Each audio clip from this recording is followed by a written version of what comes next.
అసలు మీ పేరేంటి? స్వామి అఘోరి కాకుండా ఇంకేంటి? నా పేరు స్వామి. అంటే పుట్టంగానే స్వామి అని పెట్టారా? లేకపోతే పుట్టగానే వేరే పేరు పెట్టారు. ఏం పేరు? ఆ పేరు నేను చెప్పట్లేదు. కాకపోతే ఇప్పుడు బ్రాండింగ్ కోసం అని చెప్పి నేను స్వామి అని చెప్పి పెట్టుకున్నా.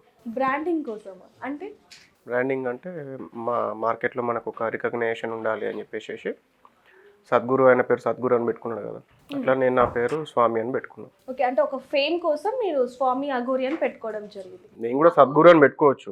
ఓకే. ఎన్లైటన్మెంట్ పొందిన వాళ్ళని సద్గురుస్ అంటారు. నేను కూడా ఎన్లైటన్మెంట్ పొందిన. ఇప్పుడు ఇంటర్వ్యూ చేసిన అన్న వాళ్ళు అఘోరీలు కానివ్వండి, ఎవరైనా కానివ్వండి, దే ఆర్ స్టూడెంట్స్.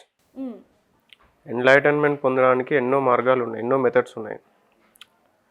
రామమంత్రం చేసేవాళ్ళు, కృష్ణ మంత్రం చేసేవాళ్ళు, లేదా ఇంకే పాత్రలో వెళ్ళిపోయినా కూడా మీ సాధన పండినప్పుడు, మీ తపస్సు ఫలించినప్పుడు జరిగే ప్రక్రియ ఎన్లైటన్మెంట్. ఓకే. దాంట్లో ఈ అఘోరా పాత్రలో వచ్చిన వాళ్ళు దే ఆర్ అఘోరా స్టూడెంట్స్.